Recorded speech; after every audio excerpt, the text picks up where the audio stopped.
Hey everybody, welcome to Obscurities and Miniatures. We're back with an Antimatter Games release that I have eagerly anticipated since I first got a hold of the original Shadowsea rulebook, which was, geez, let's just say a few years ago, and keep it at that. The model I speak of, when he was just a bit of artwork, was Glaurond the Black. At least I think he was in the original. Now I don't even know, and I'm starting to doubt myself. But I know he was in one of the rule books, one of the editions at some point, at some juncture in time, and he looked really cool. And you guys know I love reptiles and dragon adjacent models, for lack of better terms, and I desperately wanted to see this guy actually come to fruition on the tabletop, and lo and behold, he actually was during one of the recent Kickstarter campaigns, and I finally had a chance to print him out, and it only took me like the entire bottle of resin to finally get results with this brand. This is who is it? Frozen. Frozen has a new water washable, soluble, whatever you want to call it, resin, and it took me forever to get the settings tweaked, but I think I finally did. And you can see here, I haven't done anything to it obviously other than try to clean it, which has been really hard. I think I'm finally going to invest in some UV lights and just do it myself in an old cheap box in the garage, because with the awful fires going on around here in Southern California, it's just like a permanent orangish, yellowish, reddish hue outside, and it really sucks, because usually in sunny SoCal we can just toss these out on the patio and we're good to go. But anyway, I digress. So the detailing on this guy is really nice. I did print him at his whatever intended size he was on the print bed, and he is going to be a big model, which is absolutely fine by me. You'll often hear me complain here about how the model is disappointing in terms of size, and I absolutely wholeheartedly and lovingly blame Mears Miniatures for that, because their models are just big honkin' awesome monsters, and everything should be due to that. But no, Glaurond here is absolutely big. He does actually somehow manage to fit on that 40mm base. I don't know how. It doesn't seem like he's gonna, well, I guess he will be stable once I glue him. And you see he fits like that. I really dig the armor detailing. Very nice, very solid. Those crevices in all of his scales, I think, are gonna be nice contrast and depth to him, especially when I go wild with the Agrax. Or I might just contrast him, I don't know. Contrast might work really well with this. Chains are a nice touch. And I did all the supports myself, and you can see what a bad job I did cleaning them there too. But yeah, everything turned out nice, except I did forget to support. I want to say I had it like this or something.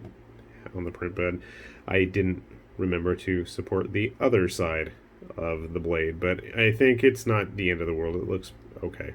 It's absolutely salvageable. And then he's got some very Scarbrand like tattered wing remnants, which I thought was a cool little touch. Again, you can really see the level of detail is nice and solid. You can see where all those scales are. And I think for a really good painter or somebody who loves to just do lots of washes and highlights, it's really going to help this guy pop. And I believe, is that a skull supposed to be hanging on there? That hopefully I didn't misprint? Probably. And then finally we have his head. Now the head is the one thing that I was a little bummed out about, and that's just me being really critical and nitpicky, and that's because the original artwork, which I'm going to have to go dig out the books in a little bit, it seemed a little bit like he had a longer snout. And again, that's me being nitpicky more than anything else, because overall, even then, his head does still have a nice elongated snout, which I thought was a cool little look. So, give me a sec. I'm going to get him all glued together, and I'll show you how he stacks up to some other models in our collection here. Okay, Glaurond has been all put together. And there's his base. One thing I wanted to point out is, lo and behold, I figured this was going to be the case, and I don't know if it was ever advertised as such, but as always with Antimatter's models, the bases, most of their scenic bases are actually based hoppers, and if you have a lipped base, this is a 50mm one, boom, they fit perfectly, as has always been the case going back quite a few years now. So anyway, let's take a look at Glaurond. fun, because I have been eagerly looking forward to getting this guy printed up. It took a while to get done. As I said, I did goof on his sword, but after priming him up, you can see just the real deepness of those scales. I think if you wanted to do a quick contrast, that would really, really turn out well with this guy. I mean, just overall, really sharp detailing, but I do expect that from Antimatter stuff. Yeah, I didn't bother to do any kind of green stuffing in between the joints, but I'm just lazy like that, so deal with it.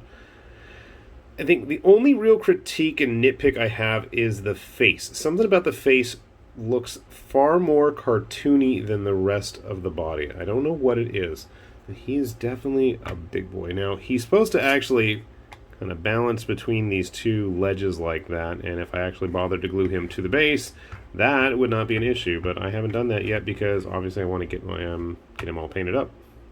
Let's see if I can just prop him up for now. I can! There we go. Of course you can't see him now. Oh, there we go. Alright, grabbing a couple of Antimatter humans. I actually printed up one of their Templar guys from the last Kickstarter with a nice, cool, custom scenic base. And you can see just how big Glaurond here is. Grabbing our other human friends. A couple of random models there. Get an ogre up in here just to give you guys a good indication. So yeah, he's definitely going to be a big one, and I mean, to me, I'm all more than happy to have something like that. Yeah, and honestly, it wasn't too complex a removal job, and I feel like the results are quite nice and will be even better once he's got some paint on it. So this is a nice personal vindication for myself. I really had been eagerly anticipating and waiting to see this guy get a physical release, and I went and double checked in the books. The copies that I have didn't have his picture in there. It was on a PDF I had, and I think I gave that book to somebody else to play the game with. So anyways, yeah, do take a look if you are curious about this guy. They should have him hopefully available on the actual Antimatter's website. You can always email them. They're good folks, and they'll happily get you taken care of, I'm sure. Otherwise, I know they always are running some new Kickstarters, especially since they've gone almost 100% 3D printed models. They do offer up cast versions as well, if that is your thing, which was mine for a very long time. But yeah, if I can do it myself at this point, I think I will. Anyways, this has been High Lord Tamberlane with Obscurities and Miniatures, saying thanks for watching, and we'll see you back here soon. Bye-bye.